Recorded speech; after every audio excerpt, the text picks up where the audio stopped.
2000 años después, pocas personas han entendido la intensa metamorfosis que sufrió Jesús para llegar a convertirse en el Cristo.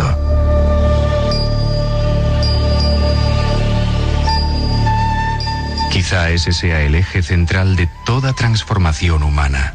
Quizá ese sea el destino del alma humana, poco conocido por los seres de este planeta.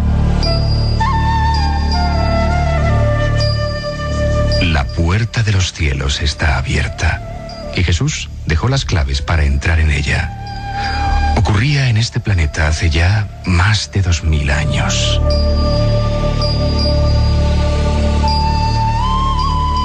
Esta noche intentaremos descubrir el camino en compañía de nuestro invitado.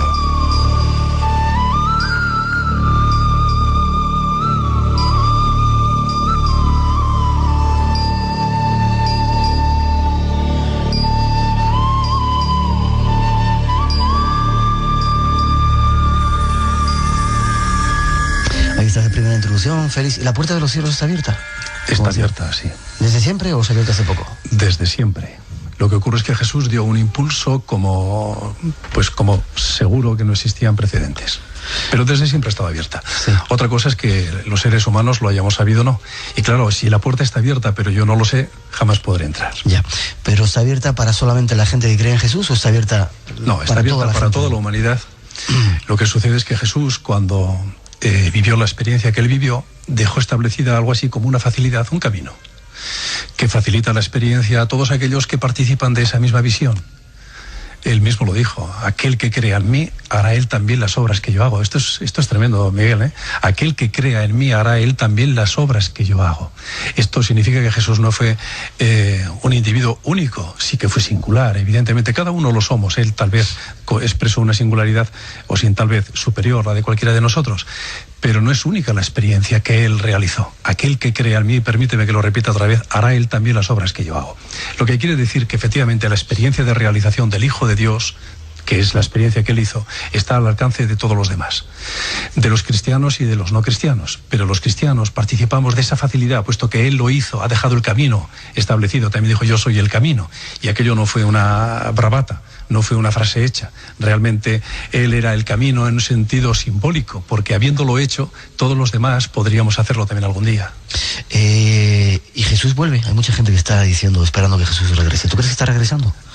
Sí, pero no quizá de la manera que la gente pueda suponer, o incluso como los apóstoles pensaron inicialmente, ¿no? Que esperaban en una segunda venida tal y como la habían conocido, es decir, otra vez investido de una estructura humana, ¿no? Con un cuerpo. La segunda venida de Jesús, al menos tal y como yo lo siento, es algo así como un despertar en el corazón de los hombres, un de pronto descubrir la figura de Jesús. Jesús estuvo en el mundo y realizó una obra inconmensurable, Miguel, pero ni los que estuvieron con él la pudieron comprender, ni todos los que hemos ido después. Jesús es una presencia callada en el corazón de los hombres, y algún día todos los hombres podremos descubrirlo. Y ese descubrimiento de Jesús, ese reconocimiento de la enorme magnitud de su figura, eso es verdaderamente una venida, es algo así como una aparición. En ese sentido, Jesús se aparece o Jesús vuelve, pero de esta forma, una forma metafísica, silenciosa, como experiencia de éxtasis, no de encuentro personal con Jesús. Es decir, que no viene en una gran nave, como alguna gente dice que viene. No recuerdo cómo se llama la nave. Parece que llega una nave y que va... Sí, yo también he oído algo de esto. No, sí. No, yo no creo en eso. Yo no creo en eso. Bien. Lo que es curioso es que a lo largo de estos 2000 años, como decíamos aquí al principio en esa introducción, se ha tergiversado mucho su mensaje, ¿no? Hay gente que se ha aprovechado de ello, las diferentes iglesias se han enriquecido, han adquirido poder, ¿no? Sí, todo eso es verdad. Hombre, tenemos la posibilidad de verlo de esa forma, ¿no? Como algo perverso, malintencionado, es decir, que ha habido una verdadera manipulación con afán de ocultar la verdad, y con esa ocultación probablemente obtener algún beneficio. Podemos verlo de esta manera, pero eso es muy triste, porque ver la culpa en los demás es sentirse culpable uno mismo. Yo tiendo más a ver las cosas de una forma más positiva y pensar que Jesús no fue entendido, que su mensaje no fue comprendido, y desde la no comprensión se han hecho explicaciones, se han creado argumentos, definiciones que tratan de dar un cuerpo a su doctrina. Lo que sí es cierto es que lo que se supone que, lo que se practica o se reconoce en este tiempo, o se ha reconocido en todo este tiempo, como el mensaje, la doctrina y la impronta de esa figura que fue Jesús, no es exactamente lo que él mostró, no es exactamente lo que él hizo. Ha habido un cambio enorme, no digo que malintencionado, Miguel, no lo quiero pensar tampoco, pero sí que ha habido un cambio enorme respecto a su aportación. Y son muchos detalles que no sé si tendremos tiempo o no de entrar en ellos, pero quizá lo esencial, lo más llamativo, es que el Jesús que se nos ha mostrado a los seres humanos es un ser investido de unas prerrogativas que lo distinguen absolutamente del resto de los mortales.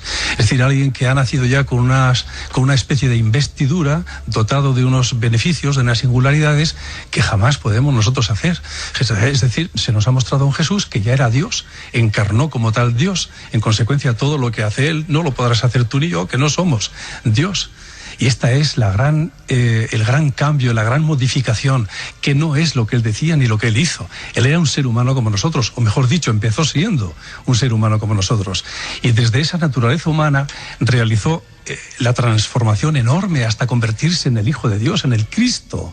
Y luego eso él no lo mostró como algo único, no dijo, yo esto lo he hecho y aquí queda para siempre como una nota que nadie lo va a poder hacer. Al revés, él visitaba los pueblos y hablaba a las gentes y les decía que les hablaba de una nueva vida y les hablaba del reino de los cielos. Y decía que estaba a su alcance, está cerca de vosotros, está dentro de vosotros, decía.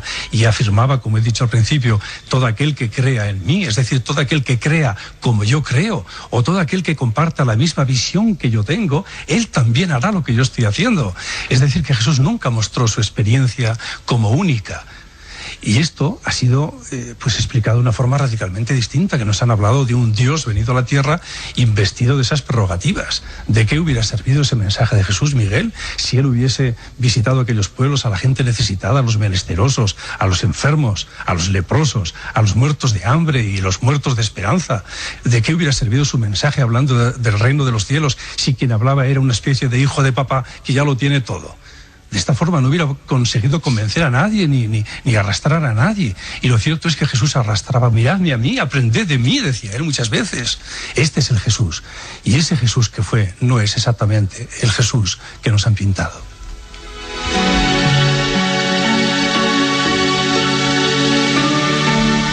Hablando de Jesús que nos han pintado, hace poco hablábamos con expertos en la Biblia y en los nuevos papiros que se han encontrado, los nuevos escritos de Qumran, del Mar Muerto, y parece ser que ahí se presentaba a Jesús como un personaje absolutamente diferente, como el que nos habían pintado, pero desde otro punto de vista quizá más negativo, un hombre colérico, con poderes que de repente hacía milagros, pero machacaba a la gente. Nada tenía que ver con esa historia. En absoluto, y además esos manuscritos, Miguel, no existen. Quien te diga eso está fabulando. ¿No existen? No. Yo no tengo constancia y creo estar bastante al corriente de lo que se ha descubierto. Y hay una persona, es un tal, el profesor Geza Vermes, que es una eminencia en materia de los manuscritos del Qumran, probablemente el más enterado, el que más conoce de estos asuntos y que ha escrito varios libros. Además, este hombre no habla de esas cosas. Hay poco, en cualquier caso, que permita encontrar el rastro de la singularidad de Jesús, de su carácter, ¿no?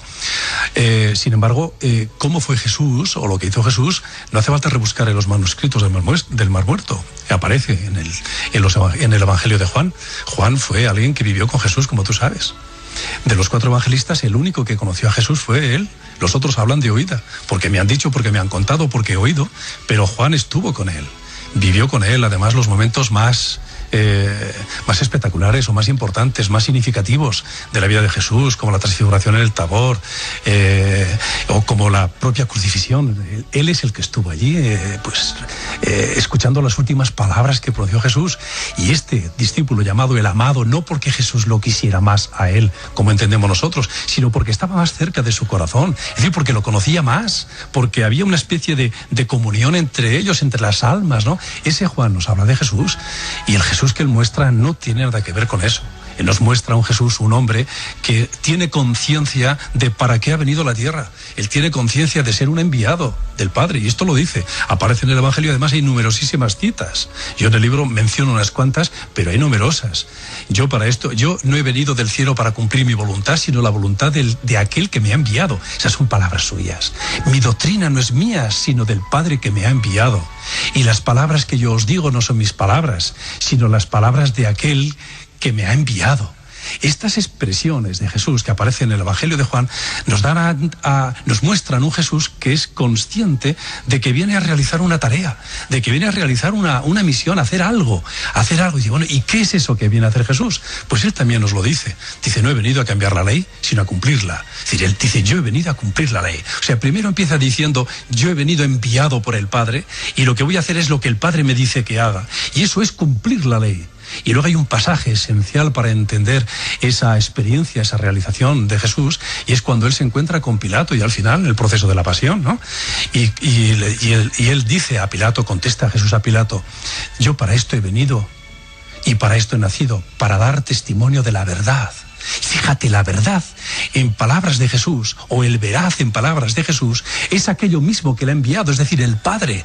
Él se refiere al Padre en términos de el verdadero o el veraz. Luego dice, he venido a dar testimonio del Padre. Es decir, a que aquel que me ve a mí, ve al Padre que me ha enviado. En definitiva, he venido a encarnar en mí, en mi propio cuerpo, en mi estructura humana, a dar vida a eso que parece un concepto abstracto, pero que es la sustancia de la vida, el Paramatma de los Vedas, Miguel, ese sello que hay en el corazón. Yo he venido a darle vida a eso. Y ese es el testimonio de Jesús, que está perfectamente explicado o contenido en ese Evangelio. Otra cosa es cómo se haya querido contar, pero eso está ahí, yo no me invento ninguna palabra. Eso está ahí, toda esa visión del destinado que viene a realizar esa experiencia tremenda que es convertirse él en su estructura humana en el testimonio vivo, humano, que encarna a un concepto abstracto que existe desde el principio de los tiempos en el conocimiento de los hombres y que los Vedas se llama Paramatma, es decir, esa esencia de la que surge todo el universo. Y Jesús dice, yo he venido a dar testimonio de ello, es decir, he venido a darle vida para que quien me vea a mí, vea al Padre que me ha enviado. Y fíjate, Miguel, sí es tremendo que en un momento determinado hay una secuencia en el Evangelio cuando Felipe le dice, Jesús está con ellos y les está diciendo, yo me voy a marchar, pero una vez que llego os prepararé un sitio en la casa de mi Padre, etcétera. Y entonces Felipe interviene y le dice, Maestro, muéstranos al Padre y nos basta. Y Jesús se vuelve a él sorprendido, yo me imagino con gesto de estupor, y le dice, Felipe, tanto tiempo ha que estás viviendo conmigo y aún no me has conocido. Quien me ha visto a mí, ha visto al Padre, porque el Padre y yo somos uno. Fíjate qué impresionante. Es decir, él viene con esa conciencia de que es enviada a cumplir la voluntad del Padre. Y esa voluntad del Padre es manifestarse en un cuerpo humano, en una estructura humana, para que quien vea a ese hombre con esa conciencia de Dios entienda igualmente lo que es Dios. Y a eso ha venido Jesús. Y ese es el Jesús. Ese es el Jesús auténtico. Y ese Jesús auténtico que realizó esa experiencia nunca dijo que eso era algo singular, lo he hecho yo y nadie más lo hará. Por el contrario, ese Jesús es el que visitaba todas las aldeas, recorría a las gentes y mirándoles a la cara decía, y tú lo puedes hacer también, porque esa fuerza que a mí me ha transformado, la llevas dentro.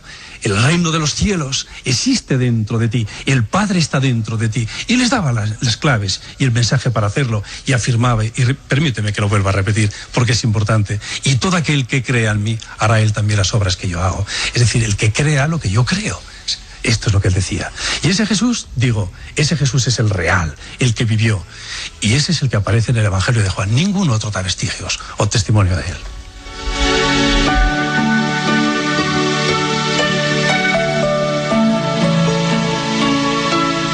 Breve, si podemos, Félix. Estamos en un momento en el que se puede comenzar a entender el mensaje, el auténtico mensaje de Jesús en este tiempo. Sí. Está claro, me dirás, ¿y en qué te basas? Te diré, pues, tal vez sea la proyección de un deseo. A lo mejor es sencillamente que yo estoy deseando que sea así, pero dudo que sea solamente un deseo.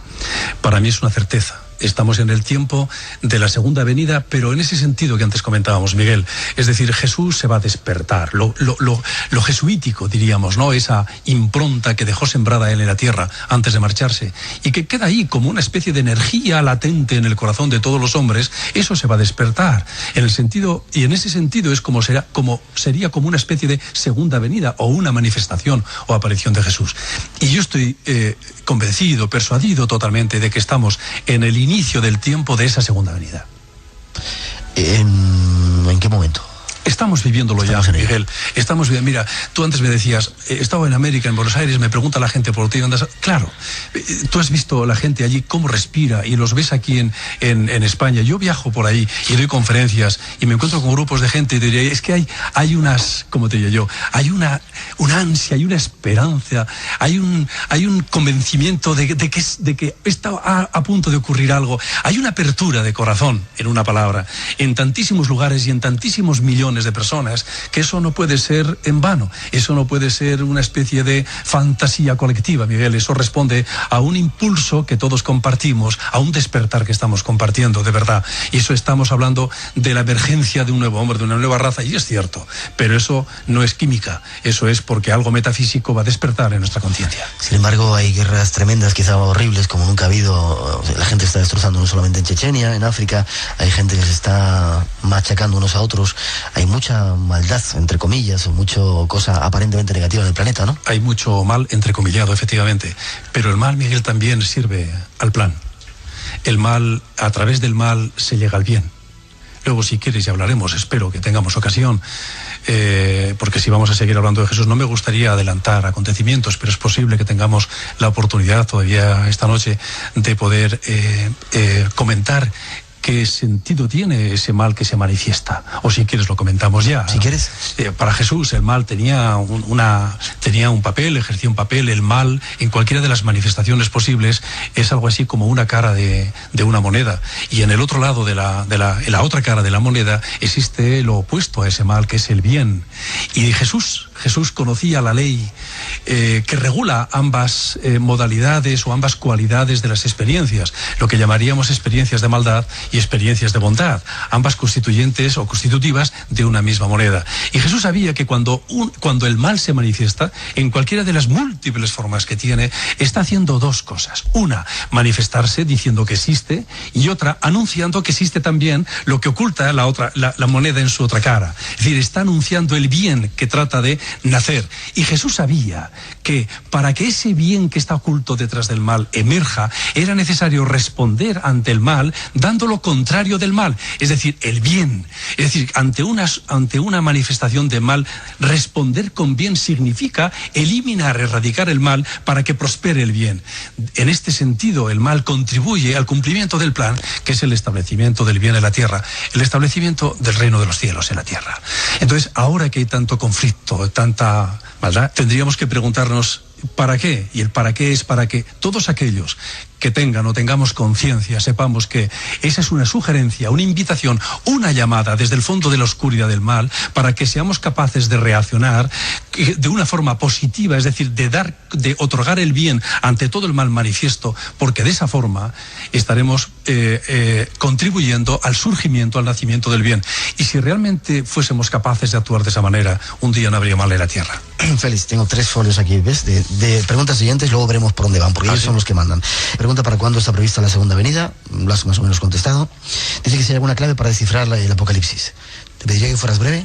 ¿Hay una clave? Es que el Apocalipsis es un escrito eminentemente simbólico que habla de procesos de revelación interna. No hay una clave estricta, no hay una clave estándar, pero sí que hay un mensaje arquetípico en él. Es decir, hay un mensaje para cada uno de nosotros. Y esta persona que hace la pregunta, como nosotros, tenemos la oportunidad de vernos, de reconocernos en alguno de esos pasajes. Digamos entonces que lo esencial ante el Apocalipsis, más que tratar de interpretarlo, es reconocerse uno en qué momento del Apocalipsis está. Es decir, ¿qué dice ese texto que a ti te suena como algo que habla de ti, de tu propia experiencia personal, de tu momento? Ajá. Pregunta, ¿qué relación tuvo Jesucristo con los esenios? Pues no se sabe realmente, aunque hay muchas personas que afirman, o algunas personas que afirman que Jesús perteneció a la orden esenia. Lo que sí es cierto es que hay una similitud en algunos puntos de la doctrina esenia con algunos puntos de la doctrina de Jesús, referencias concretas, como por ejemplo a la roca, a la firmeza de la roca. Esas palabras de Jesús, el que escucha mis palabras y las cumple es como el hombre prudente que edifica su casa sobre roca, etcétera. Eso está prácticamente es casi igual en sentido literal a un himno que está contenido en uno de los escritos, de los manuscritos de Qumran, encontrados y que pertenecían a la orden de los esenios.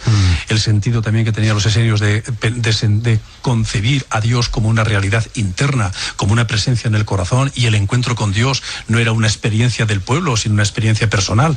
Eso que los alejó del conjunto del judaísmo, eso también está visto así por Jesús. Para Jesús también el Padre es una experiencia de encuentro personal, pero no hay ninguna referencia que se pueda asegurar que Jesús fuera esenio. Ya. Pregunta tu visión acerca del Nuevo Testamento.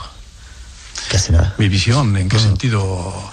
Que supongo que se refiere a si es cierto, pues en el Nuevo Testamento hay de todo.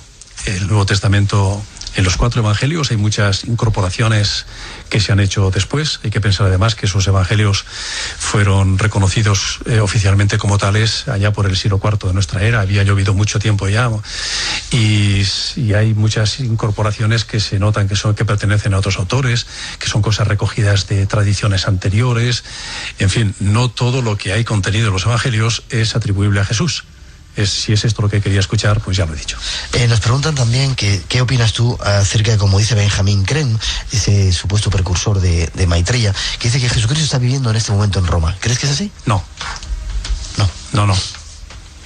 Así de categórico. No, así de categórico. Jesús fue una personalidad que llevó sobre sí algo enorme, metafísico, espiritual, que llamamos Cristo en nuestra tradición, el Isvara de los Vedas, y Jesús, que yo sepa, encarnó para aquella experiencia y no ha vuelto a encarnar después. Ya. ¿Quisieras tomar alguna referencia del caballo de Troya? No. Hay una segunda parte. Queremos seguir hablando de Jesucristo y sobre todo de Cristo y Krishna y de algunas de las similitudes. Lo hacemos después de esa segunda introducción que ofrecen nuestros compañeros.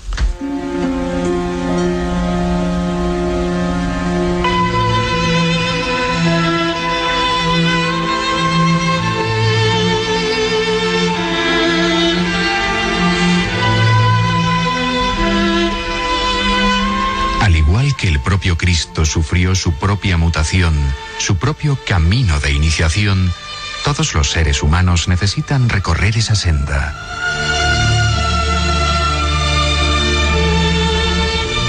Es la vía de transformación espiritual que algunos maestros han transitado y enseñado a sus discípulos. Krishna hizo como Cristo. De hecho, existen muchas similitudes entre ellos, entre sus obras.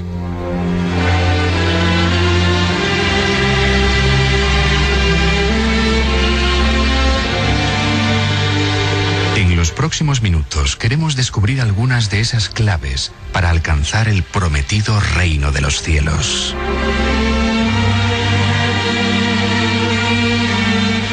Nuestro invitado nos cuenta.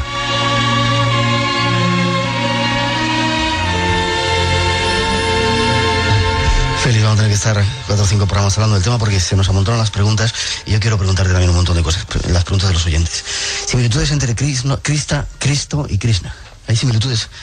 Sí, es que Krishna y Cristo, digamos que pertenecen a la misma estructura, a la misma visión arquetípica, que condensan sobre sí o expresan la misma experiencia. Fíjate qué curioso que el nombre de ambos, Miguel, contiene la partícula is, I-S-H, los dos, Krishna, y en Jesús también está, pero en Jesús escrito en hebreo, Yesu o Yeshua. Ahí está el is. Y esa partícula is es la raíz de un vocablo sánscrito que es Isvara. Y este término Isvara significa exactamente Dios personal, es decir, el Dios hecho hombre. Fíjate qué maravilla. Krishna y Jesús son el Dios hecho hombre, pero no porque Dios se ha hecho hombre de una forma singular y única, porque todos nosotros estamos ya investidos de lo mismo. Dios ya vive en forma de Paramatma en nosotros, ya existe en nosotros. No, a ese Isvara representa ese hombre que un día toma conciencia de lo que lleva, descubre esa fuerza, ese poder que hay en su corazón, ese Paramatma, el Padre que decía Jesús, porque a ese Paramatma Jesús le llamaba el Padre, lo descubre y reconoce que ese Padre, ese algo abstracto, esa potencialidad, ese poder que lleva dentro, y él mismo son la misma cosa. Como Jesús dijo, el Padre y yo somos uno. Pues bien, cuando un ser humano es capaz de realizar esa identificación total entre ese paramatma o el poder que hay en el corazón o el Padre que habita en el corazón y él mismo, entonces él se ha convertido en el Isvara, se ha convertido en el Hijo de Dios. Y en ese sentido, Krishna y Jesús, Yeshua, representan el contexto histórico de la humanidad lo mismo, aunque haya 1600 años aproximadamente de diferencia y algunos matices en cuanto a la doctrina que incorpora uno y otro, porque con 1600 años son tiempos distintos, culturas diferentes, y entonces no es exacto, aunque básicamente ambos expresan lo mismo, hay diferencias entre ellos. Pero inicialmente los dos representan lo mismo, el Dios hecho hombre, el Dios personal. Nos pregunta también si Jesús es alguno de los 4 avatares, junto con Zoroastro, Krishna y Buda, que ha habido en el mundo. No, yo no creo que Jesús se pueda comparar con Zoroastro o con Buda. Yo creo que son cosas muy diferentes. Comparar a Jesús y con esto no quiero yo quitarle mérito en absoluto, que nadie se moleste, quitarle mérito en absoluto a ninguna de esas entidades que han realizado una experiencia personal tremenda, que podía yo decir de Buda, por Dios, en absoluto. Pero es necesario saber que no estamos hablando de lo mismo, que lo que hizo Jesús no lo hizo Buda, que no lo ha hecho nadie en la historia. Jesús, Miguel, es que hay que entender esto. Jesús fue un ser humano que reconoció la divinidad que le habitaba y se identificó con esa divinidad, afirmando que él y el Padre eran el mismo. Jesús es el hombre que se hizo Dios. Jesús se hizo el Cristo, el Isvara, y esto no lo ha hecho nadie más en la humanidad, nadie más. El Krishna que se nos presenta en los Vedas no se nos muestra como alguien que ha realizado la experiencia en sí, sino como alguien que ya la tiene, pero que de la persona de la cual tenemos testimonio y además histórico acerca de que ha vivido esa experiencia de realización tremenda, que es el cumplimiento total de la experiencia del alma en la tierra. Ese solo ha habido uno, Miguel, y ese uno es Jesús. Y con esto no le quitamos nada a otras entidades, insisto, pero cada uno hay que ponerlo en el sitio donde está. Nos preguntan también cosas acerca de Jesús, la historia. En un primer lugar dicen si hay claves históricas que demuestran la existencia real de Cristo. ¿De Jesús? Sí, perdón, de Jesús, sí. Sí, hombre, claro que hay testimonios, o sea, la existencia histórica de Jesús yo creo que es algo que no se pone en duda. Hay un historiador, Flavio Josefo, que fue contemporáneo de Jesús, y él da testimonio en la historia del pueblo judío, él da testimonio de la existencia de Jesús. O sea que la existencia histórica de Jesús es algo que no se puede cuestionar. Sí se pueden cuestionar determinados aspectos, como preguntaba antes otro oyente, ¿no? Acerca de lo que se muestra en los evangelios. Es decir, todo lo que hay escrito es aplicable a Jesús, todo eso es verdadero. Pues habría que contestar que no, que ha habido muchas intercalaciones posteriores, muchísimas, ¿no? Pero igual que eso sí que es discutible, no es discutible la existencia de Jesús. Preguntan también si tiene alguna relación Apolonio con Jesucristo. No. No tiene nada que ver. No. ¿Murió Jesús en Cachemira, como algunos autores decían? No, Jesús murió en la cruz. No murió en Cachemira. No, murió crucificado, y además porque él quiso. Es verdad que Jesús se casó en Cachemira y formó una familia, y sus descendientes todavía custodian eso es una leyenda, la tumba que algunos defienden, pero no es así. ¿La religión tiene alguna influencia, la religión egipcia, con la religión cristiana? Influencia, relación. Sí. Relación. Sí que relación, evidentemente, porque los principios esenciales, tanto de Krishna como de Jesús, han sido principios esenciales en todas las doctrinas, también anteriormente. Recuerda que hubo un faraón, Akenatón, que también tenía esa conciencia del Dios personal habitando en el corazón de los hombres. Eso es cristiano igualmente. De manera que claro que no se podría decir influencias, sino coincidencias, porque se está hablando de lo mismo. Te sigo haciendo preguntas que nos mandan nuestros oyentes. Dice que los milagros de Jesús fueron tal y como se describen, o son simples metáforas, y los milagros solo fueron influencias espirituales en los Probablemente demás. Fueron más metáforas que milagros reales, sí. Pregunta también que por qué la vida pública de Jesús fue tan escasa y por qué no mostró el mensaje durante toda su vida. Solamente tuvo 3 años, me parece, de vida pública. Tuvo menos tiempo. Según los investigadores o historiadores más afinados, el tiempo que se llama de vida pública de Jesús fue aproximadamente 1 año, no más. ¿Solo? Sí, no hace falta más tampoco, Miguel. En 1 año, fíjate todo lo que hizo. Ya. Es cierto que los mensajes de otros fundadores de otras religiones, como Mahoma y Buda, tienen objetivos comunes y se podrían unificar las religiones. Preguntan. Están unificadas. Lo que ocurre es que nosotros las vemos de formas diferentes. Las religiones no están separadas. mejor dicho, el trasfondo doctrinal de estas grandes personalidades no es diferente.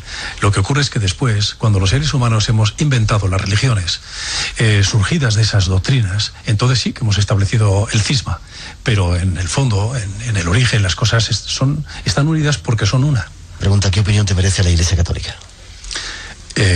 Pues yo respeto a todas las personas y también a ese colectivo en el que nací y he sido educado, aunque discrepe de tantas cosas, pero eso no significa que lo condene, no lo condeno. Están haciendo un papel y, como antes decíamos, Miguel, a través del error también se llega a la verdad. De las Biblias publicadas, ¿cuál se acerca más al mensaje original de Jesucristo?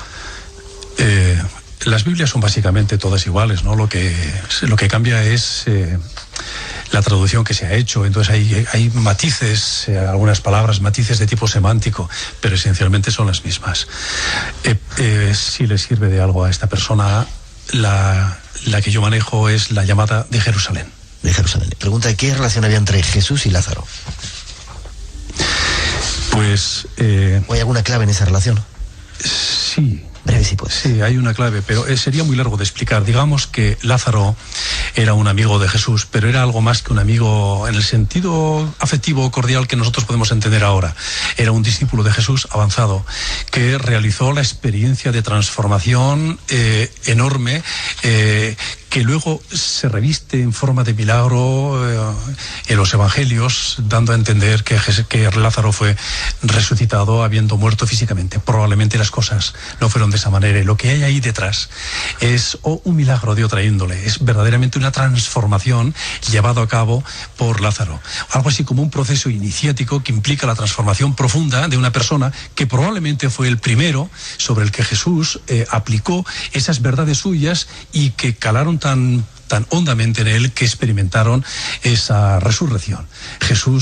Lázaro era un muerto en términos probablemente alegóricos, es decir, una persona que vivía en un estado de muerte, no de muerte física, sino lo que significa estar muerto, que es sentirse alejado de Dios, abandonado de Dios, y desde ahí resucitó a la gloria, pero en un sentido iniciático del término, probablemente. Espacio en blanco. Un viaje al mundo de lo desconocido. Y lo digo porque lo contamos todos. En 7 minutos, Félix, 4 claves, o claves para alcanzar ese reino de los cielos, que era un poco hoy lo que pretendíamos. Y evidentemente, tienes que venir unas veces al programa, estás invitado para cuando quieras. En 7 minutos has dicho. Sí, 7 u 8. Claves para llegar al reino de los cielos. ¿Qué es el reino de los cielos? El reino de los cielos es un estado del alma. La tradición nuestra, la Iglesia Católica, ha convertido lo que para Jesús era un estado de conciencia, que significa un estado de comunión con Dios, un sentir que tú y Dios eres lo mismo, que el Padre que habita en tu corazón y tú eres el mismo, es decir, un poder decir, como él dijo, el Padre y yo somos uno.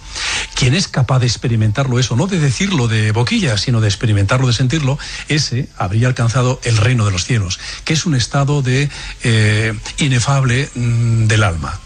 Es lo que en términos védicos se llama el estado de nirvana, el estado de comunión con el Supremo, ¿de acuerdo? Ese es el cielo. Naturalmente, eso tiene poco que ver con el cielo escatológico, el cielo post-mortem que la tradición católica ha sostenido, ¿no? Te tienes que morir aquí para poder ir a ese otro cielo, lo cual es falso. Ese otro cielo no existe.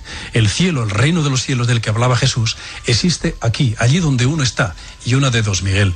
O lo encontramos aquí, o lo descubrimos aquí, es decir, o establecemos aquí ese estado del alma de comunión con lo que llamamos el Padre o Dios, o no lo podremos hacer y tendremos que volver a intentarlo, porque la experiencia del alma, el destino del alma, es vivir esa experiencia. Aquí, en ese planeta. Aquí, exactamente, aquí, en la vida presente, en el trabajo cotidiano, haciendo lo que haces, ser capaz de descubrir que aquello que haces, lo haces precisamente para realizar la experiencia de descubrimiento de lo divino que cada uno lleva. Y si no lo conseguimos, volveremos otra vez, porque el destino del alma es hacerlo. ¿Y cómo se consigue eso? Tanto Krishna como Jesús. En el libro das sí, están las claves, sí, pero sí. Lo que pasa es que las claves a las que tú te refieres probablemente es un añadido, una incorporación que Jesús hace, un añadido que él hace después para, digamos, todos aquellos que, habiendo alcanzado este estado de comunión, quieren convertir la vida presente en un reino de los cielos. Es decir, llevar ese estado de éxtasis que significa el encuentro con Dios a la vida cotidiana, convertir el mundo en un mundo de bienaventuranza. Para eso él facilitó unas claves también. Pero inicialmente lo que Jesús muestra, lo que él explica, es qué es necesario realizar, qué cambio es necesario llevar a cabo para poder experimentar aquí en vida eso que él llamaba reino de los cielos o nirvana, como dicen los Vedas. Y eso constituyó el mensaje del reino de los cielos de Jesús, que en sus palabras se llamaba Teshuvá. Fíjate, eso es otra de las modificaciones, no vamos a decir tergiversación, pero sí de los cambios que han tenido lugar sobre el mensaje de Jesús. La Teshuvá de Jesús, que es el mensaje del reino de los cielos, ha sido traducido por arrepentimiento, y no es eso, no significa arrepentimiento, sino un cambio verdadero. La palabra Teshuvá viene del verbo sub, que significa girar, y de ahí nace el sustantivo Teshuvá, que significa girar apartándose. Entonces, no significa eso como se ha traducido arrepentimiento, más bien se parece al concepto de metanoia que aparece en los evangelios griegos, en las versiones griegas, que la metanoia significa cambio de mente, cambio de mentalidad. Y esto es lo que Jesús decía. Él hablaba del reino de los cielos, que era una vida diferente. Y decía, y eso está a tu alcance, pero para conseguirlo tienes que practicar la Teshuvá, es decir, tienes que hacer un giro radical en tu vida, tienes que dar la vuelta a ese enfoque que le das a tu vida y apartarte de la dirección que llevas. Y únicamente si haces eso, podrás experimentar ese estado gozoso de comunión con Dios. Podrás sentir que verdaderamente Dios vive en ti y que eso que vive en ti y tú eres la misma cosa. Y una vez que hayas alcanzado ese estado de gracia, ese estado inefable, llamado nirvana o reino de los cielos, es cuando puedes dar otro paso más allá, que es lo que permite crear un mundo a imagen y semejanza de eso que has vislumbrado en el estado de comunión, en esa experiencia de encuentro con Dios. Y esas son las claves en las que probablemente tú te referías cuando me has hecho las preguntas. Y esas claves, desde mi personal visión, naturalmente, pues son 4. Y están contenidas igualmente en esa visión de Jesús. Hablo de ellas en el libro, las explico. Supongo que no vamos a tener tiempo de explicarlas aquí. Si las nombras, tenemos 4 minutos. Pues la primera de ellas es reconocer la naturaleza del camino que uno acepta cuando decide vivir esa experiencia, porque uno tiene que decidir vivir esa experiencia, querer realizar ese encuentro con Dios. Y Jesús dice que si te pones en este camino de querer realizar esa experiencia, de encarnar tú mismo a Dios, de sentirte que eres el Hijo de Dios, entonces tienes que saber que ese camino en el que te adentras es el camino estrecho. Esa es la primera de las claves. Y eso no tiene que ver con maleficios o con dificultades. Tiene que ver con un desarrollo de la sensibilidad exquisito que te permite adentrarte progresivamente en matices cada vez más sutiles de la ley. La segunda es ponerse a bien con los demás. Ponerse a bien con los demás. Es tremendo cuando Jesús dice, si al acercarte al altar para ofrecer tu ofrenda recuerdas que tu hermano tiene algo contra ti, deja al pie del altar tu ofrenda, vete primero a reconciliarte con él y luego vuelve y haz tu ofrenda. Esta clave es tremenda, no podemos adentrarnos en ella ahora, pero vamos, si como dices, quieres que venga, yo estoy encantado de venir otro día, pues podremos entrar en detalle en el contenido de cada una de estas. Pero esa es la segunda clave. Ponerse a bien con los demás. La tercera de las claves es poner la mejilla, poner la otra mejilla. Habéis oído que se dijo, esas son palabras de Jesús, que ojo por ojo y diente por diente, mas yo os digo que no os resistáis al malo, y al que os abofetee en una mejilla, ponerle también la otra. Y todo eso tiene una enseñanza tremenda, a la que, si Dios quiere, podremos abordarla en algún otro momento, Miguel. Y la cuarta y última, que aparece en el mismo contexto evangélico de esta que acabamos de decir, es compartir la túnica. ¿Compartir la túnica? Compartir la túnica. Que no tiene nada que ver con asistir a la pobreza, sino con practicar un tipo de caridad que Jesús mostró, que trata no de socorrer al desvalido estrictamente, sino de evitar que haya desvalidos. Establecer la abundancia en lugar de luchar contra la pobreza es favorecer el establecimiento de la abundancia.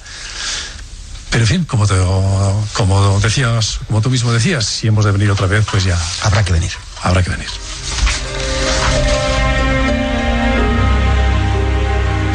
Dos preguntas que dicen los oyentes. ¿Por qué en la enseñanza de la religión católica se presta más atención al Nuevo que al Antiguo Testamento? Nos pregunta. Yo creo que eso no es un error. Yo creo que la clave que se corresponde con la experiencia humana en el presente, está fundamentalmente contenida en el Nuevo Testamento. Hay que pensar, Miguel, que el Nuevo Testamento nos da las claves, nos habla del reino de los cielos, que es no solo un estado del alma, sino además una calidad de vida para poderla implantar aquí, vivir verdaderamente la bienaventuranza. Y esas claves están contenidas en el mensaje de Jesús. Y eso está veladamente también oculto en algunos pasajes evangélicos y fundamentalmente en la doctrina de la Teshuvá, de la que hemos insinuado alguna cosa. Ajá. Entonces, esto es lo que realmente tiene interés para nosotros, que estamos viviendo una época en la que tenemos la oportunidad de, descubriendo esas claves, poder vivir esa experiencia de transformación y verdaderamente alcanzar el gozo aquí, Miguel, no morirte creyendo que vas a ir al cielo. No, hombre, no, el cielo está aquí, y si te mueres y no has sido capaz de descubrirlo, tendrás que venir otra vez a buscarlo. Y esas claves están ahí. ¿Por qué es necesaria la figura de Cristo en la historia de esta humanidad? No es que sea necesaria la figura, es que, bueno, el Cristo vino y vivió la experiencia aquella, pero no como una cuestión personal, que lo fue, sino como aliciente para los demás, como facilidad. Claro, es que habiendo hecho él lo que hizo, todos los demás podremos hacerlo un día, Miguel.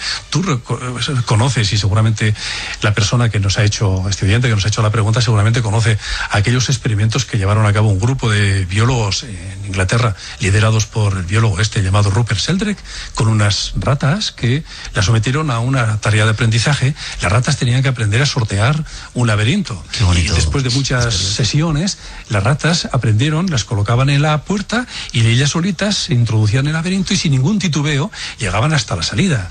Bueno, pero lo sorprendente de esto fue que las ratas descendientes de estas nacieron sabiendo ya encontrar la salida. Esto fue tremendo.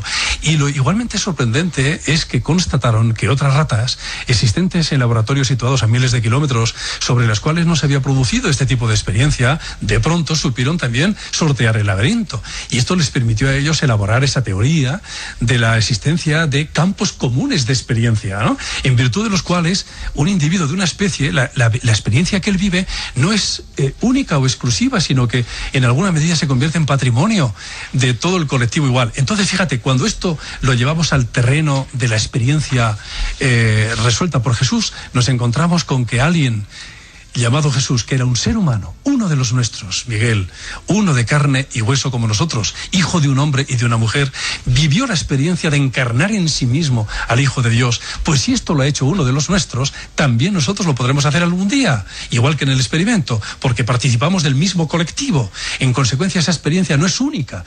Él la hizo, pero nos ha abierto la puerta a los demás. Por eso él afirmó con toda la autoridad: yo soy el camino. Y él sabía lo que decía cuando dijo aquello, por supuesto, en el sentido de que él ha abierto o establecido la facilidad a todos los demás.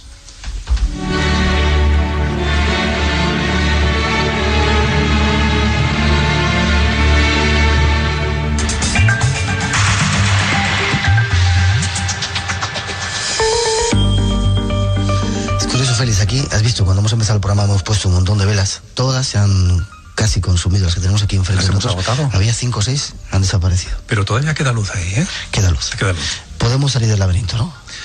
Evidentemente, estamos saliendo, Miguel. Lo que ocurre es que también hay que decir una cosa, y es que todas las claves están. La enseñanza ha sido transmitida, la experiencia además ha sido resuelta, por lo tanto, el camino está trazado y la puerta está abierta. Pero fíjate, Miguel, esto es lo dramático.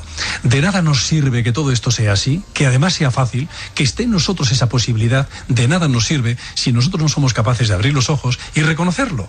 Para lo cual es necesario saber que el ser humano, pese a todo, está sumido en un estado de ignorancia al que los Vedas ya se refieren desde los tiempos más remotos, y dicen que el ser humano vive en avidia, es decir, un estado de ignorancia que le hace no saber quién es él, ni de dónde viene, ni qué hace aquí, ni a dónde va. Y claro, fíjate, Miguel, el que no sabe cómo ha venido aquí, tampoco sabrá cómo ha de irse. Aunque se les dé las claves, quien las dé, aunque se escriban libros o se den conferencias, aunque venga Jesús, pero si uno no sabe finalmente cómo ha venido y cómo está, es decir, en qué estado se encuentra su alma, si no sabe todo eso, no podrá reconocer el valor que tienen esas claves como indicativas de un gesto de conciencia, de un cambio de actitud, que no es difícil, pero que si no sabes qué tienes que hacer, pues nunca lo podrás hacer. Gracias. Gracias por haber estado con nosotros. Te emplazo para venir más veces al programa y que podamos entrar en ese reino de los cielos. Ha sido un placer estar de nuevo. Volveremos, sí. Ha sido un placer también para mí, Miguel, ya lo sabes. Gracias.